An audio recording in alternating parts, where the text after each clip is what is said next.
What's up, everyone? Alen here. Hope all of you are doing great. I have amazing news I want to share with you guys. I know you guys are going to be excited about this, but I purchased Pete's studio. Yes, this is all mine now. I'm going to be doing all my videos here from now on. And Pete's a great guy because he gave it to me for a really good price. Are we gonna... should we start now, or can I finish this first, or what do you... I was thinking, yeah, sure, I guess. Are we doing like your first visit to my studio? Or? Well, I just told everyone that I purchased your studio from you. Oh, okay, cool. So, okay? so lying's a thing. I didn't purchase it, but thanks for having me here, Pete.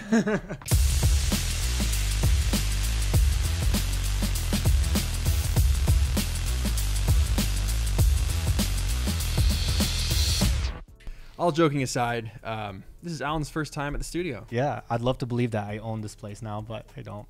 I mean, what do you think of it? Do you like it? I absolutely love this place. As a photographer and someone that Amazing. shoots photos, what do you think of my photo studio? There's no setup for actually shooting photos. You know what? The one thing that I would love for you to do is have a black room, like for film development. I think that would be really cool. I'll probably never do that. I know. I mean, yeah, I mean, it would be cool. Have you done it? No, I haven't. No? Never. So I didn't even take photography in high school. I thought it was lame. I remember the kids going into the darkroom and I was just thinking, wow, what a waste of time that is. They're going on photo walks. I remember being like, oh, a photo walk? Okay. What's okay. Yeah, you're gonna walk around and just take photos of pictures things. of random things. Everyone takes pictures of each other. Yeah. And then you're like, why do I have so many pictures of random people? Yeah, I know. So anyhow, today's video is going to be exciting because this is my first video at Pete's studio. And I haven't seen you in a year. We're not going to tell anyone. Was it a year? We don't have to mention Let's just say it. It's been long enough. It's been a long time. It's been a year. Thanks to COVID, it's been a little bit longer, but we're here. Yeah. We're also COVID-free, thankfully. COVID-free. Knock on wood. Yeah. But today's video, we're going to be debating things, topics. Okay. Topics that most people are also wondering. I get a lot of messages being like, is this worthwhile? Should I do this? Should I not do this? Yeah. Mainly related to social media. We're talking about Instagram. Okay. Maybe focusing on Instagram specifically. I don't know any of these topics yet. He Yeah. kept it secret from me, so this is all. Yeah.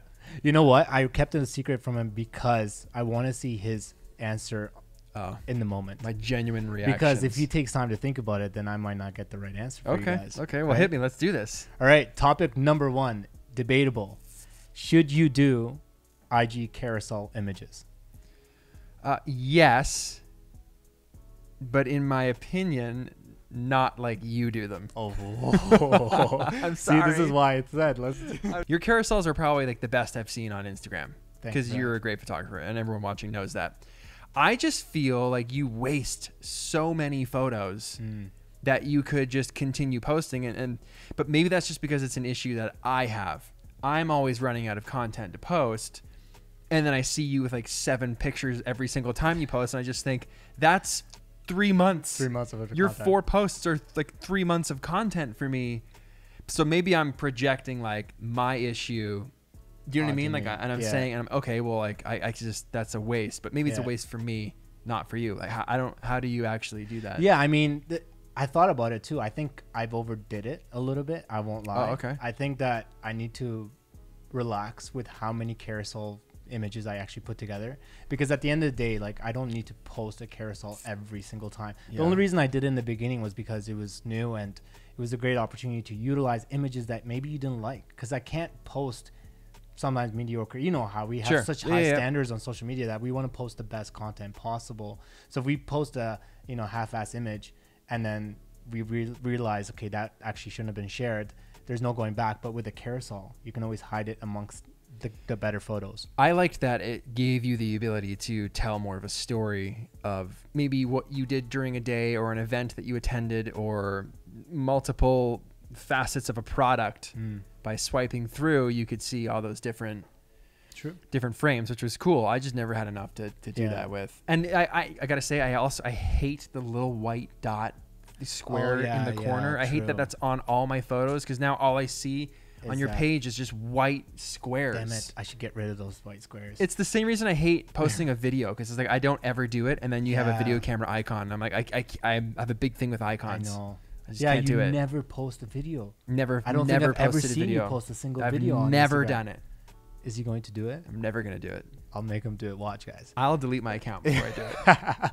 Unless there's a big brand deal, then I'll do it. Okay, you brands, if you're listening, be the first company to get a video on his account. That'd be a big deal. Actually, I noticed that because I was scrolling through your Instagram account. I kicked the camera again. I'm sorry. It's okay. I'm going to bring my giant long legs back. If people don't know, I'm 6'4". Yeah, that's another thing. When I first met Pete, I didn't realize that this guy's a freaking tree walking around.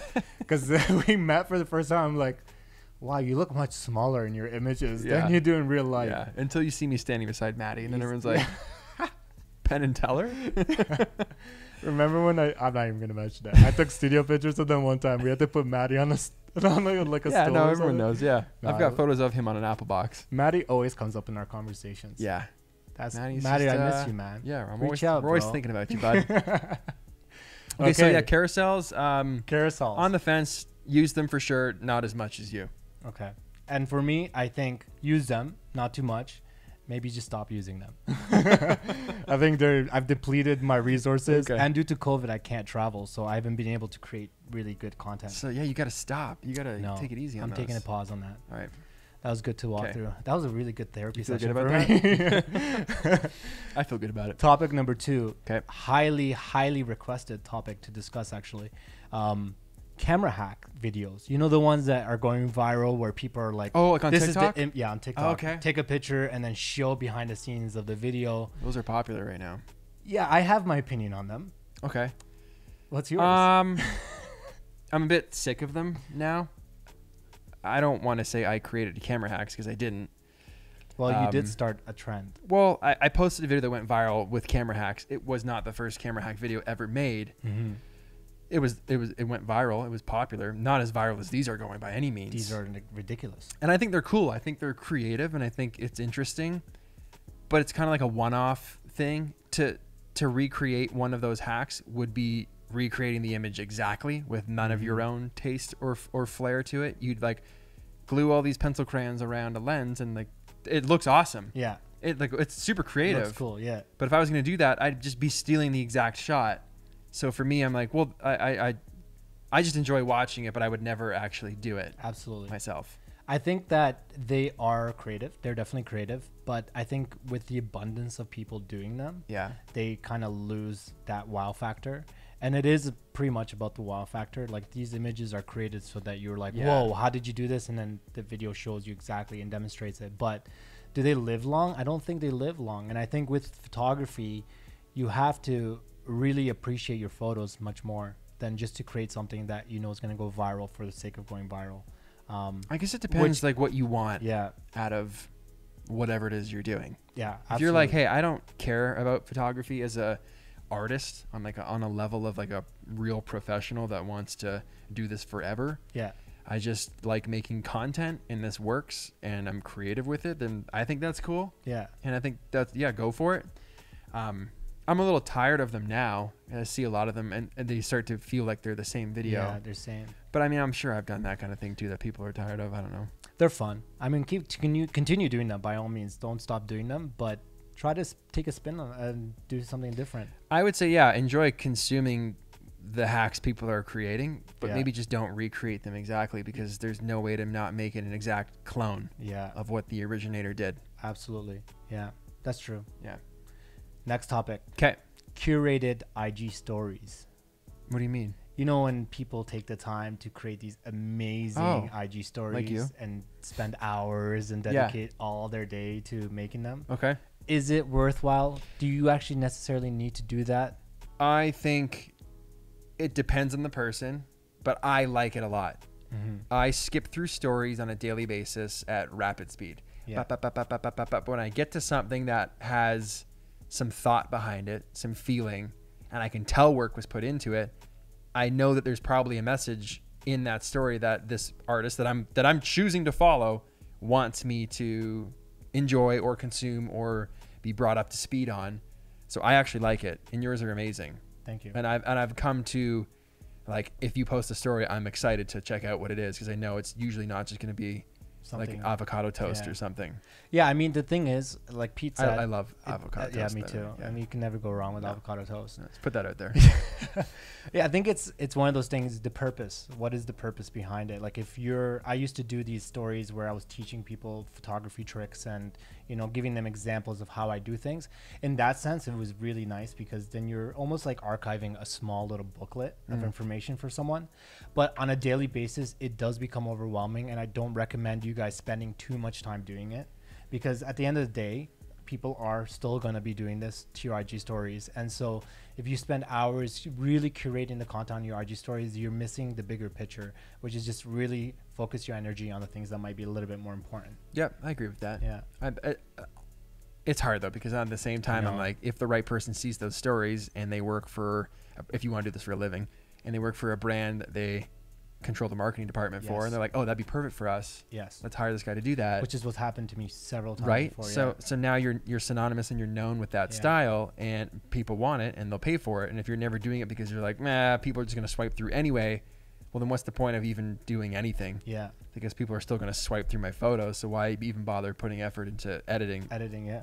You know? But I think a big issue was that a lot of people use apps to make them their stories. Oh, yeah. And that's where the issue for me lies, is that like you're using the same template as every single person else. You custom make all of them. I custom make majority. I mean, sometimes I'll just use one of the templates, but I try to custom design every single one so that they are unique and they stand out. And I think that's something that you guys should definitely try to do as much as you can. I mean, you put like, you know, too much time though. Coordinates and stuff in there. I mean, you did one in Vancouver once on that giant bridge. Oh yeah. That was a cool one. Yeah. Yeah. Cool. Yeah. Good topic. Next controversial. Do your captions matter? And I think this can apply to everything, because it's like your captions for a photo, your title of a thumbnail. Yeah, I mean with a thumbnail, yes, definitely. I think they do. I think it provides context to what it is that we're showing. Even if you're not an artist or a photographer and you just post a picture of a cheeseburger, well, you posted it for a reason. There's a reason you opened Instagram and decided, I'd like to share this photo of this cheeseburger. So at least tell me why you wanted to post that. I really enjoyed this today. Cool.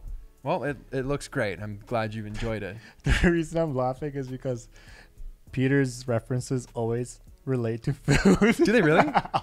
Really? I didn't know that. Actually? Every time we're talking about any topic, for some reason, he mentions food. I'm always like, oh, yeah, I'm even hungrier now than I was 2 minutes ago. I'm sorry. But yeah, it's true. But I hate when a caption is like something like vague, exploring the depths of my soul.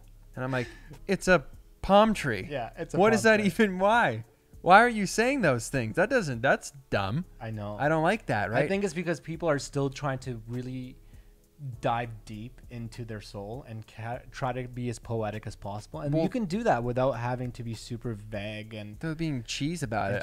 If you want want to talk about the depths of your soul, actually talk about the depths of your soul. Yeah. I don't even care if it matches the image or not. Yeah. But just like, fine, then just get into it. But don't just give me like a random... If wings could fly, I would soar forever, or some stupid thing. You're like, I'm looking at breakfast right now. I know.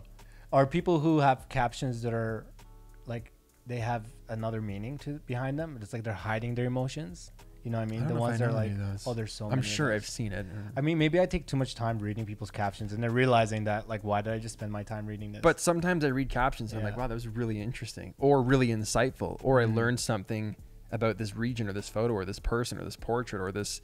It's cool. I feel like it's twofold. I enjoy that as much as I enjoy looking at the photo sometimes. It's almost like reading a micro blog in the form of just like a quick comment.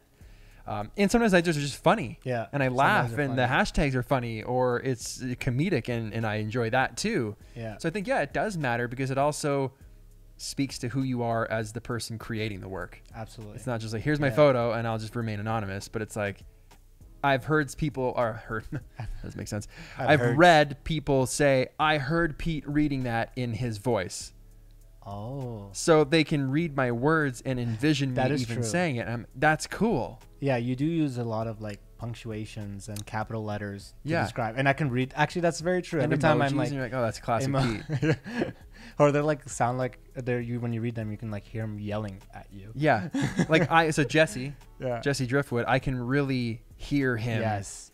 He'll be like, But hey guys, his voice is iconic. hey guys, made a video today. It didn't work. My camera died. My feet are soaked, and I am currently sitting in a van in the middle of a field. Okay, bye. And I'm like, I can hear Jesse saying that to me. Me too. I can hear Jesse. And It's I his enjoy voice. that, It's right? his voice and his personality. I think it is a very use your personality. I mean, everyone has their own personality, and it's an opportunity for you to connect with your audience on a deeper level. Yeah. Like your photos do one thing and your videos do another, but your captions is what's really going to sell your images or your content. Yeah, I think it depends on what you want to do with it. If you want to make money and you want it to be a business, then yeah, utilize that space you have to capture attention and put out into the world what you want put out into the world. If you don't want to make money, you don't want to make it a business, at least use it to explain what it is that people are seeing. You've gone far enough to post something online. Yeah, you might as well. Just caption it. Yeah. And don't caption something stupid. Yeah, just save that for Twitter. Yeah. Twitter's a good place. Twitter's a good place to throwing all your stupidity. It's not too crazy of a topic. IGTV. Oh, never used it. Never planned to use it. Don't know why it still exists. I guess because you don't post videos, then you're not tempted. Like, because when you post a video on Instagram, it'll be like, share this on IGTV at the same time. Oh, yeah. So it goes both. Do you use it? I think I've used it in the past, and I've deleted the IGTV videos specifically. Same. I could see it. I downloaded the app when it first came out, but I never even used it once. Yeah. I could see it. This is from ignorance because I don't ever use it, but I feel like I could see it just being removed. Yeah, I mean, is it why that not? popular? No, it's not popular. I mean, maybe now that TikTok's around, it could be utilized differently. Do you know what I mean? Like Instagram has this way of removing apps or their popularity of apps. It consumes yeah, things it and just grows consumes. bigger. Yeah, it's like freaking Tetris, not Tetris, a video game of some sort. Pac-Man. Yeah, Pac-Man of gulping down every single other business. Social media. So Pac-Man. TikTok is taking a huge chunk of Instagram's business, but mind you, I don't believe TikTok's numbers. But regardless of that, regardless of that, I think that Instagram is gonna shift, and they're gonna have to find a usefulness for IGTV if they haven't already, because you're not the first person that doesn't use it. I barely use it. So many other people I know don't utilize it. I could care less what happens to IGTV. Yeah, me too. It's one of those things. I'm like, oh right. Yeah. Is that people use that? Yeah, I guess so. I think when they want to post longer form content on Instagram, they use IGTV. I'll tell you what a pet peeve of mine is if I see a video and it starts playing and it's something that I'm interested in and it says keep watching on IGTV, I never keep watching. It's so annoying. I just think I would have watched it if it was here. But I'm not clicking keep. I will not. Yeah, I know. It bothers me. Then like it goes to it, but it's like there's a buffer and it's not. Yeah, it's annoying. All right. Last question. Okay. Ooh, a bonus. If you had to choose one app to continue forward with, and that's the only app, which app would you be using? Within social media? Like YouTube's included in that? YouTube's included in that. I would pick YouTube just because I can do more with it. I could still share my photos on YouTube. With videos share your videos on Instagram too. But not to the extent I can on YouTube. Yeah. For me, I guess. You could use IGTV. No, you can't use IGTV. And for that reason, I still pick YouTube. Yeah, I mean, the one thing I like about Instagram is that I feel like it's just a lot easier to utilize than YouTube. Like with YouTube, I'm not going to go on YouTube live on my phone. Do you know what I mean? Yeah. But on Instagram, I'd go live. I've gone live on Instagram like twice. You've done live on YouTube, right? No. Is that even a thing? Like, do people do that? I guess I'm a little scared of it, to be honest. I feel like I don't know what I would say. Yeah. Maybe I'd have a blast time of my life, but I don't know. There's some things I definitely don't think Peter will ever be doing. Dancing on TikTok. That's number one. You're never going to see that. Using IGTV. No. And 3, driving a Tesla. Yeah. I'm kidding. I like Teslas. Yeah, you like Teslas. I respect them. I like them. They're just not for me. Yeah, me too. I'm a truck driver. I'm a Mercedes-Benz driver. No, I don't know the Mercedes-Benz, so I'd like to. I made this hat. Mercedes, come on. You made the hat. I may have sewed that patch. Not sponsored. Made this. That's some talent. Yeah. I mean, he makes a lot of other things like this awesome ring that I have on. Oh. Which you guys definitely need to check out. Bam. There you go, a little plug. It's funny because every time Peter comes out with any product or anything like that, he sends me pictures of it, so I get like the preview, pre-release. But I never get to really see them in person. Yeah. Until I like meet with them. We only he's hang like, out once hey a year, Alan, do you want a ring? Here's a ring. Hey Alan, do you want a pocket knife? Here's a pocket knife. You want some coffee? You want some coffee? Take What do this you bag need? of coffee home. Well, thanks for having me. Thanks for letting me use your studio, your camera. No problem. I'll dump that footage for you now. Yeah, and now that I own the studio, I think it's time for you to go. We'll sign the papers and call it a day. So let's do. Where's my hair light? That one. Background. Goodbye. Peace out.